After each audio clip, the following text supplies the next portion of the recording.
Meu problema com o fator de cura regenerativo, ou também chamado de fator de cura acelerada, não é a fórmula que é usada constantemente nas obras, mas a estranheza que esse conceito causa e até mesmo a banalização que vemos em algumas obras. Porém, estou ciente de que a regeneração pode adicionar um elemento interessante à história, mas aqui estão alguns exemplos de problemas relacionados à regeneração em obras que eu vejo como importantes. Diminuição da tensão e os desafios enfrentados pelos personagens.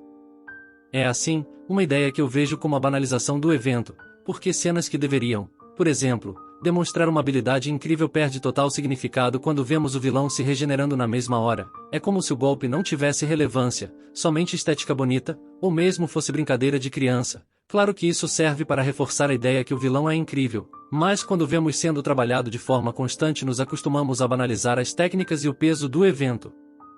Falta de consequências. É outro problema que eu vejo como significativo, pois se um personagem pode se regenerar completamente, independentemente da gravidade de seus ferimentos, as ações que ele enfrenta podem parecer sem consequências significativas. Isso pode reduzir o impacto emocional e o senso de perda na história.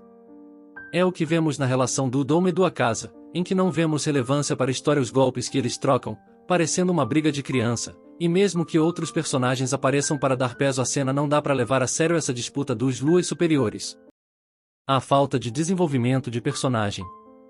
Outro problema que eu particularmente não vejo como tão grave, mas que causa incômodo é a falta de desenvolvimento de personagem que sempre pode se regenerar, podendo assim haver uma falta de desenvolvimento emocional e psicológico, uma vez que eles não enfrentam as mesmas consequências físicas e emocionais que outros personagens.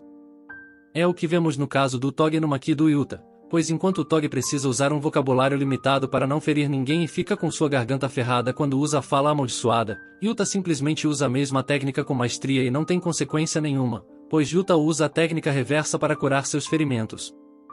A consequência disso é que não vemos desenvolvimento dele como personagem e não temos nenhuma proximidade com o personagem nesse sentido, porque Yuta não passa pelos mesmos dramas de um aluno comum, ele é tipo um deus e o resto é só humanos normais. A desvalorização de conflitos anteriores. Porque se um personagem pode se curar completamente, os conflitos passados ou ferimentos sofridos podem perder sua relevância. Isso pode diminuir a importância de eventos e arcos de personagens anteriores, afetando a coerência da narrativa.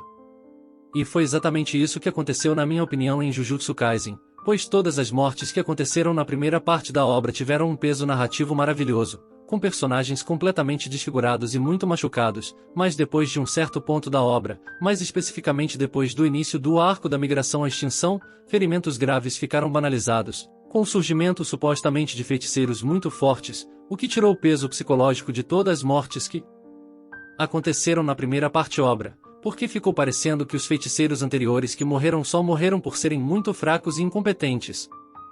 Falta de realismo. Embora a ficção permita a inclusão de elementos sobrenaturais ou tecnológicos, a regeneração excessiva pode desafiar a suspensão da descrença dos espectadores. Se a regeneração não for devidamente justificada ou limitada por regras estabelecidas, pode parecer uma solução conveniente para evitar consequências narrativas.